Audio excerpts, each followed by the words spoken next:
Right,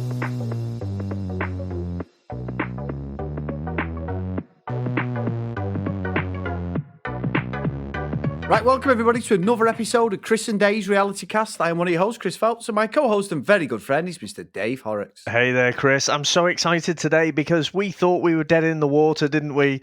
But we're back with a bit of Singletown. What's happened? Well, we were, the violins come out in the last episode, Dave. We were on Morbid. We've started reviewing Labour of Love as well alongside this. And one of our tremendous followers had DM'd you, and he's saying he actually had it available on his Virgin box. And all of a sudden, the light bulb come on. Chris is like, hang on, I have a Tivo box in my man cave, which you only use for the football. I did put a series link on Singletown, and lo and behold, David, they're all there. So we have been saved. And it was great because it wasn't just one of our listeners. We'd had a few, haven't we, mention different ways to get it. One of them was like, you can watch a Zoom thing. Well, that was pretty much what me and you did, Dave, didn't we? I zoomed in. Yeah. Put the thing on. So thank you. Was it Dav who'd sent us the message? Dav Diskin, so thank you very much, David. Hennessy G reached out as well, so thanks ever so much. And you know what, Chris, at times, I mean, we know we get lots of interaction, lots of listeners for Love Island, and then, doing something, a smaller show like Singletown, you're not quite sure, are you speaking into the void, is anyone listening? But yeah, it seems like just breaking out the violins, we've had people reaching out, saying they're loving the show, and so it's absolutely brilliant. It massages our egos a little bit as well, doesn't it? Dave, growing by the day, my friend. No, it is. It's lovely. It really is, because we didn't want to just not do it, and we were actually putting notes together and trying to summarise. Weren't we, finding clips off YouTube? We know we'd reached out to Charlie as well, haven't we, to ask him, is it available anywhere? You know what I mean? So it's what I would say is we kind of spoiled ourselves, didn't we? Yeah. Because, so we thought, there's various things on YouTube. So the one that we could find was Elliot and Charlie. So you can go and you can see what their whole story is. So this is before we'd kind of watched episode 10. And so, unfortunately, before we watched the episode, we already knew what the outcome was going to be. But fortunately, we couldn't find the others. So, we're spoiled, but just for the one episode. So, we've got 5 more episodes to go, and I can't wait. I'm really excited. But Chris, I have to say, there's other exciting news as well. Is there? Right? So fresh, hot off the press, right? Just this afternoon, Love Island put a tweet out. From the 15th of June, they're going to be showing Love Island Australia. Dave, thy inner excitement is boiling over. Now, it's obviously not a new excitement in your voice there. Genuinely, we've reviewed season 2, Dave, and I don't think they're making a new one. Please, for the love of God, tell me it's season 1. So I don't actually know. I was trying to scroll down, and it doesn't really say. So we're either going to have like a rerun of season 2. I would think they're going to start with season 1, though, wouldn't they? The one that you were always raving about, where it's all kicking off and everything. I know, and you know what? When you watch it and you go, Chris, you fucking idiot! It's absolutely shit. that's my worry. But I do that every week on the fucking VHS every time you recommend a movie. And what was that fucking shit that Housewives of Cheshire, right? And then you recommended another one to me. What was it? Not Selling Up. Selling Sunset on Netflix. Dave. I lasted 5 fucking minutes of that shit. It's what dreams are made of, Dave. You know what I mean? It's a very fucking Housewives of Cheshire sort of feel to it, and I was like, nope, I'm not in. I'm out. I'm out. So he started watching 60 days in, I think it is. Yep. So and that is far, far better. It's not dating, not the consensual kind anyway, but they get put into these contestants get put into a real prison, kind of undercover. It is fucking batshit crazy. Watched a couple of episodes of it, and I just can't believe what I'm seeing. I can't believe they allow it, and where it's going to go. So, I'm absolutely loving that one. So Fuck the other one. A new recommendation for that. Shit. Oh, fair enough. When we spoke about this, because I love the first 3 series of 60 Days In, and I've never watched. There's been 6 series, so there's 3 I've got to catch up on. But the whole idea of it is fantastic, Dave. It really is. I love it. I love it, and it's the scary. It's because there's an edge to it. Because at any point, someone could get done over, and that's why you watch. I think more and more. Yeah, no, and you've got people's perceptions of what prison's like. In particular, well, there's 2 people I really fear for. There's a teacher who just his head's in the clouds. He doesn't seem to be in the real world. He's getting ready and prepped to go in there, and he's asking if he can bring in his soft bristled toothbrush.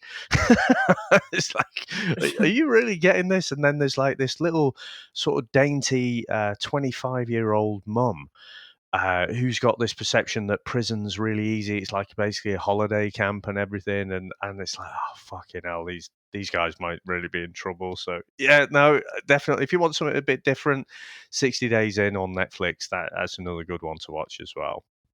It is, to be fair, and it might be something we do later on down the line after we've finished Labour of Love and that, Dave, because it is a corking concept. Well, with Love Island Australia potentially back on, I think we'll be doing that. Like I say, we tend to keep around the dating thing, don't we? And Yeah, I'm only 2 episodes in, so there's been a hint of some dating in the prison, but yeah, could be a bit different. Bit of a different show for us, Chris. No comment. Having the foresight of watching it, Dave. Anyway, Yep. So we are on episode 6 of Singletown today. Episode 6, episode 10, sorry, of Singletown. It's the Love Locket was at the end of this episode. Where do you want to start, Dave? Well, there's quite a lot that happened, wasn't there? So I figured rather than step through the entire show. So I mean, they both the Seasiders, that's a third group that aren't on this show.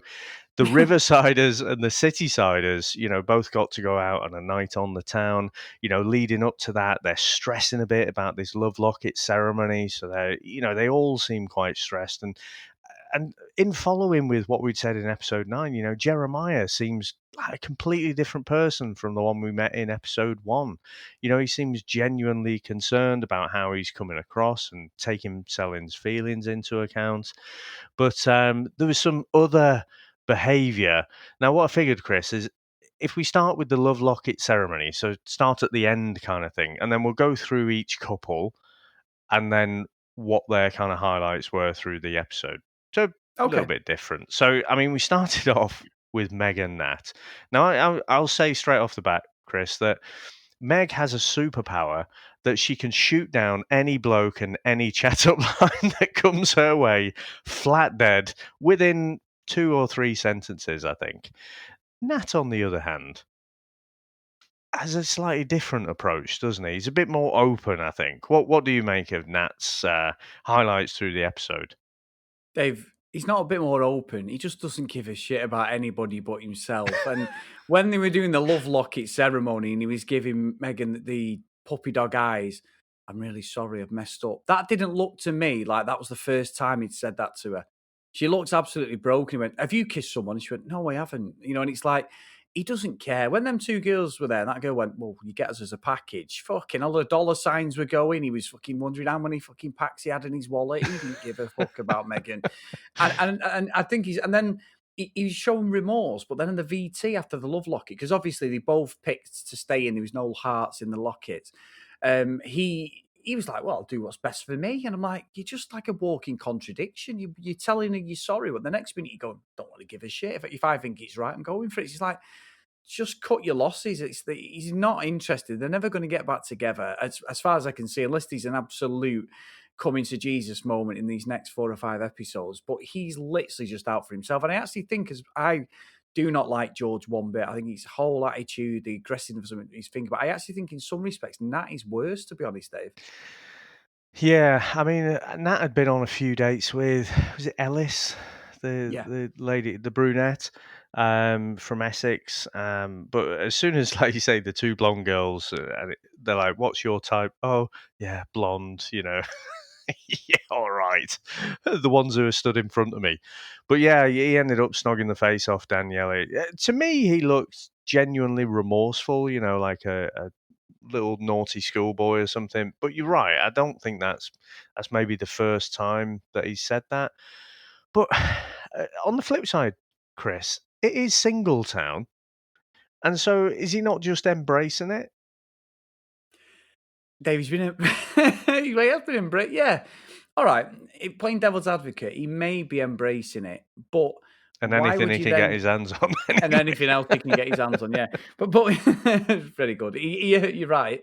But no, but why even put the girl through that if that's the case? I don't get his motive at all. He just seems completely devious and deceptive. We've seen some of the bust ups he's had with people like Selling and that. He just seems very, very arrogant. And I'm hoping that watching this, and you know, this was filmed like 7-8 months ago. He may have like grown up a little bit. We all have stupid things we do, Dave, when we're younger. We all do. We all do it now when we're bloody 40 odd. So when you're younger, you can, well, as you're older, you look back and go, God, fuck me, what the hell's it doing? So I'm just hoping that he does do a bit of growing up, because it just seems really toxic, the relationship. And I could be completely wrong. I'm happy for someone to correct me, but I don't think he's been loyal to it at all, despite the fact that there was mention about her talking to some guy, sort of texting and stuff like that at the start of the show. I think, by the looks of it, he's a lot more.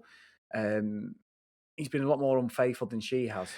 Well, so obviously we don't know that. It does come across that way, to be honest. He's incredibly flirty. Now, I still maintain he's got no chat, but what he does is he'll say something, he'll try and be a bit cheeky, and then just laugh at himself, like, that he's being cheeky. So it's not chat. There's nothing witty about it. There's nothing interesting, but he's ripped. He's good looking. He's tall. He's got everything. So, the girls don't really care. And, yeah, I just don't see. So they both voted to stay in Singletown, didn't they? They had the empty Locket, and yeah, I don't see any future for this couple at all. I don't see anything redeemable about them. It does come across like a toxic relationship, and they'll both be better. I just hope Meg actually kind of starts to embrace it a bit, because the way she's reacted to the other guys who try and talk to her seems like her head is still with Nat.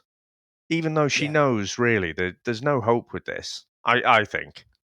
Yeah, yeah, I think you're right. I think you're right. I think you're just flogging a dead horse. Now, also, Dave, the next one was Selling and Jeremiah. Now, I didn't know what to expect was going to come out of this at all. Jeremiah has been a completely different character, whereas Selling is just harboring an absolute grudge, quite rightly, because he did kiss somebody. He kissed that Emily in the first episode. However, I was slightly off the Selling train on this one, Dave, in this episode. I think this grudge that she's holding against him, at some point, you've got to stop it. And I think she was quite childish. She did call herself out when they did the Love Locket. So they both picked an empty box.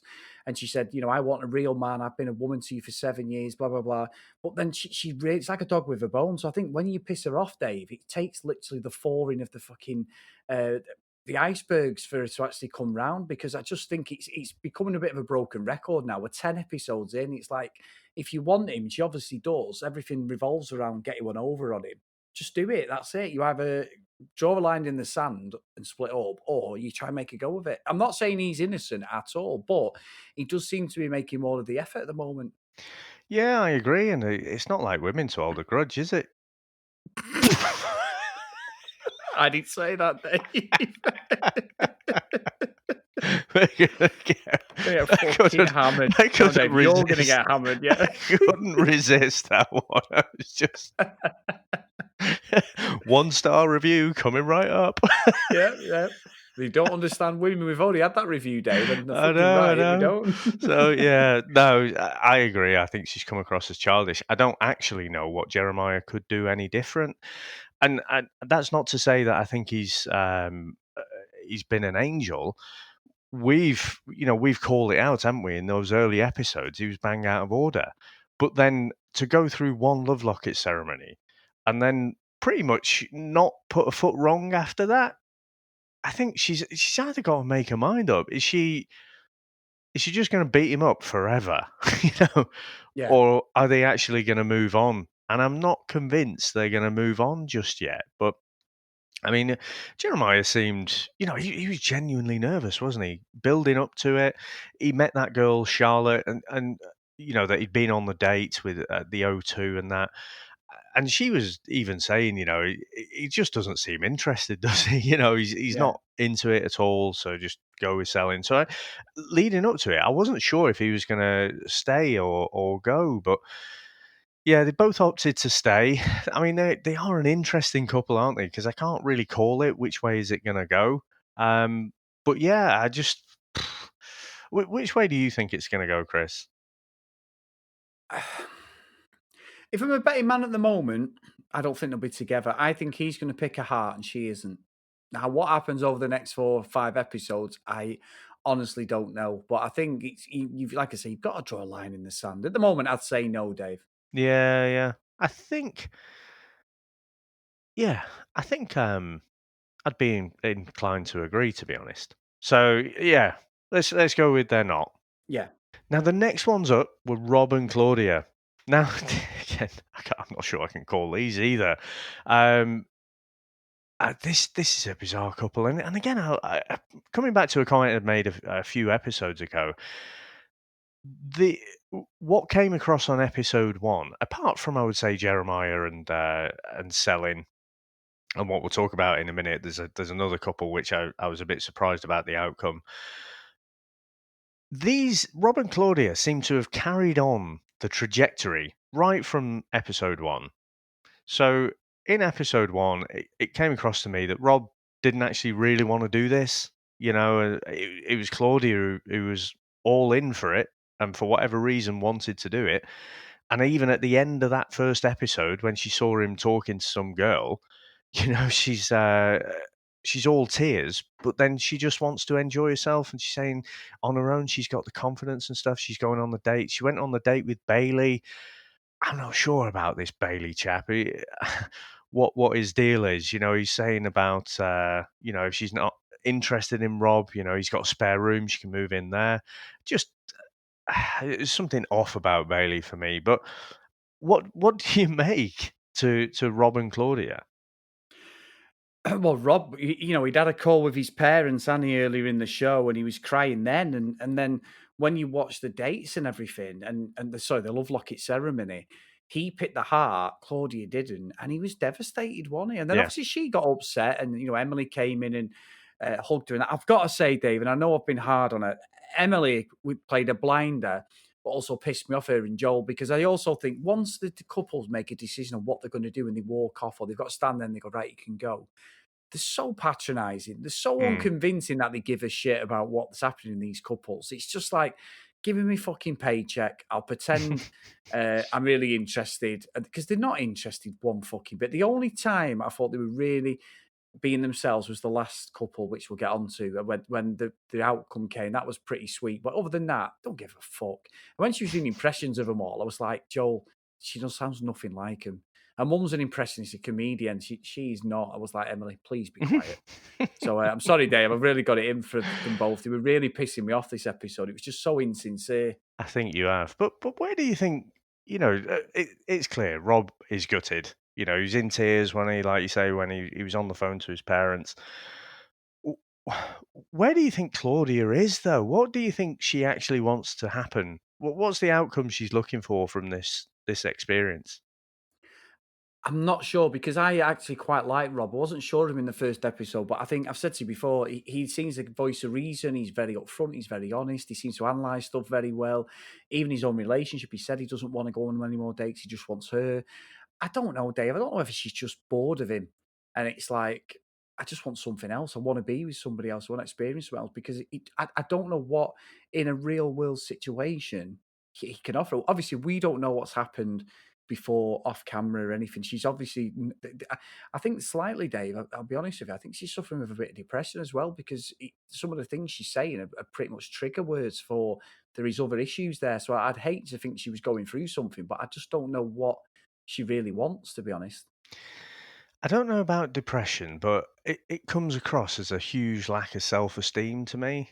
And she's Mm. looking to get that from going out on these dates, getting all these compliments from these other blokes. Chris, if I was on a show and some other fucker was arranging all these dates for me, and their target was to make me feel good and like try and get on the show a bit more, I'd feel pretty fucking confident as well. You know? So I Yeah. don't know if she's being a bit seduced by the whole experience, and it is like a lack of self-confidence for me. She seems to feel like she's missed out on something. She hasn't been single. Chris, I've spent plenty of time in Singletown. It's fucking shit. Right? It sucks. Unless what she really means being single, she means like playing the field a bit, I guess. But I just don't. I can't call this one either. But if I was to try, you were to put a gun to my head and I had to make a call now, then I think Claudia is just gonna probably enjoy single life a bit too much.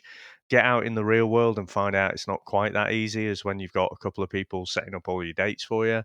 But yeah, so I don't see any hope for these. And again, Rob might have been a. She seemed to be implying Rob's a bit of a boring. See you next Tuesday, isn't he?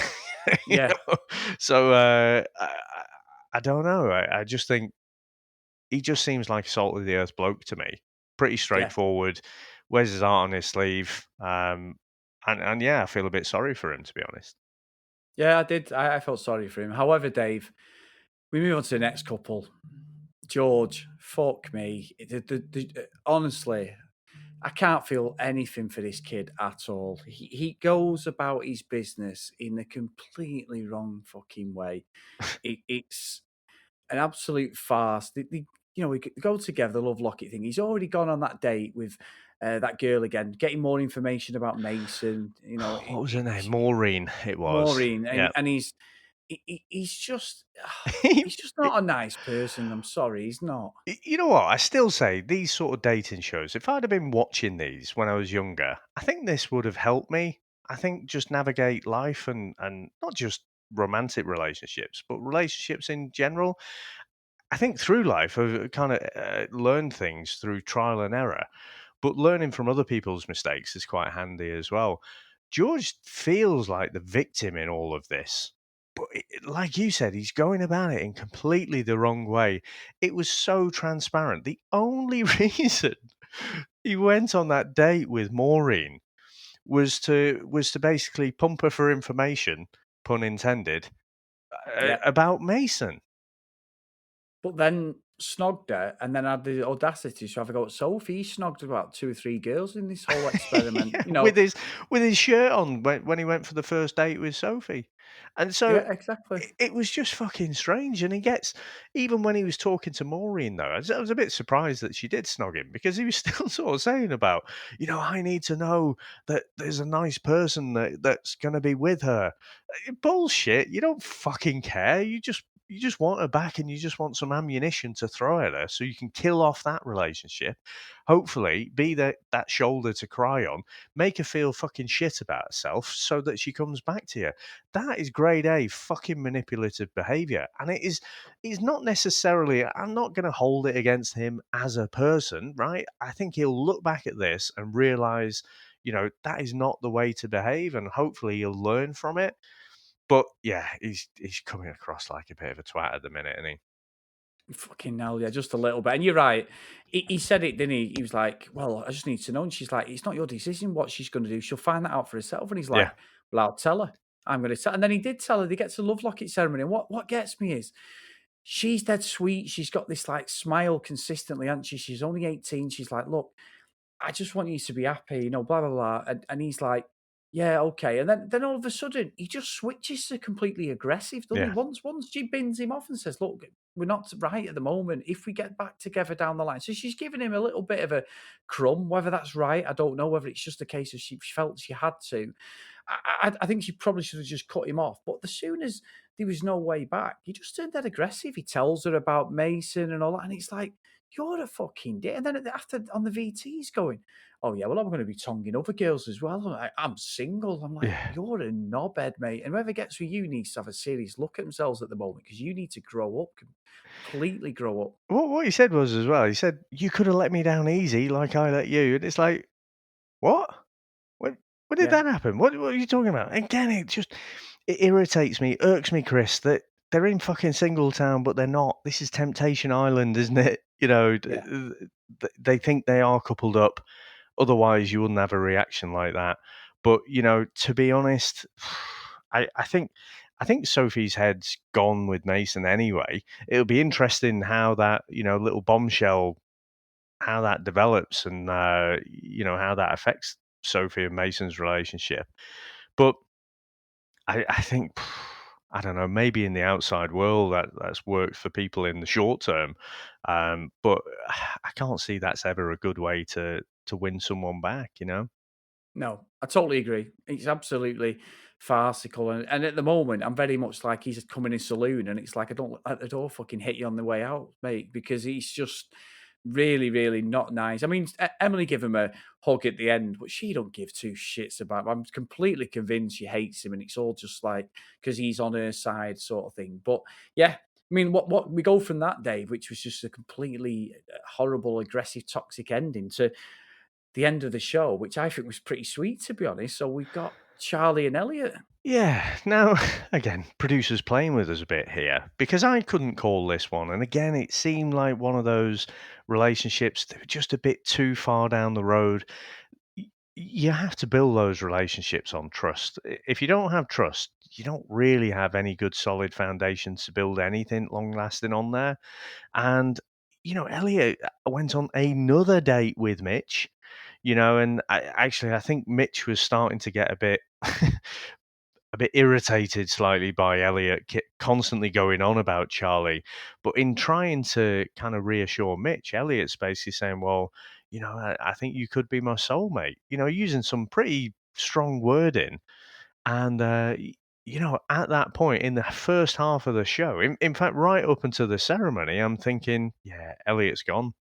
And then Charlie, he went on a date as well, didn't he? And, he was saying about, the other guy was saying, it'd be good to stay connected, even if it's just a friendly thing. He's like, don't friend zone me just yet. So he seems quite open as well. But then bang, they both choose the love locket and choose to leave Singletown together. And you're right, I felt it was really sweet. It was good. They were so happy, once they'd made that decision, weren't they? It was quite emotional. But yeah, I honestly, Chris, didn't see it coming. I didn't. I'm with you on that. I was completely blown away, and I felt for Charlie because he was like, "Thank you, thank you." He was genuinely. He just didn't want anything else. But Elliot, like you say, he'd kissed Mitch, and then all of it. All he kept doing was talking about Charlie. What I found a bit naughty was Sally was like really giving him shit, and I'm like, you're in no position to give him shit because obviously his best friend arrived and they were having a chin wag in his bedroom, but she was like really digging in. Elliot, oh, so you're going Yeah. to stay with him now? And you're like, why are you being so fucking aggressive? You sort yourself out. It's not. That's Yeah. where I sort of started turning off from selling. Like, no, I'm not interested in what you're selling at the moment. Yeah. Oh, good. Good. You're not interested in what Ellen's selling, are you? Yeah, you like that. Yeah, you like that. Yeah, and actually, I'd forgotten about that. So Elliot was saying like he was having dreams about Mitch and stuff. So yeah, all the signals were for me that they were going to stay in Singletown and explore those other relationships more. But yeah, I mean, good luck to him. It seemed like a sweet ending. And it looks like, Chris, for the next time, then we're going to have another couple. We're going to have an all-female couple coming in this time. Yeah, I think you called it Ella, Joy, and Kira who are coming in. So that'll be interesting to see what happens with them, Dave. Because obviously, 4 episodes left. They're going to have to throw a few dates their way, aren't they, to cram them in? So we'll see how that one plays out. But I don't think we're going to hear the end of everyone else. George is just going to keep fucking plugging away. And unfortunately, he's here to the duration because they're never getting back together. So, No. and Nat as well. So it's. Yeah, it's gonna be great TV, great to watch, but my God, it's gonna be depressing if they just keep doing the same thing over and over. Yeah, and I hope it's not. I mean, 15 episodes of that toxicity, it's a bit too much, isn't it? I mean, we Yeah, we sort of laugh and, obviously I keep coming back to Love Island, but they have a good turnover of contestants, don't they? And people constantly getting voted off and stuff and, recouplings and it keeps it interesting. But just to have that negativity and toxicity around this one couple all the time, I don't see it's good for them. And I'm a bit bored by it now.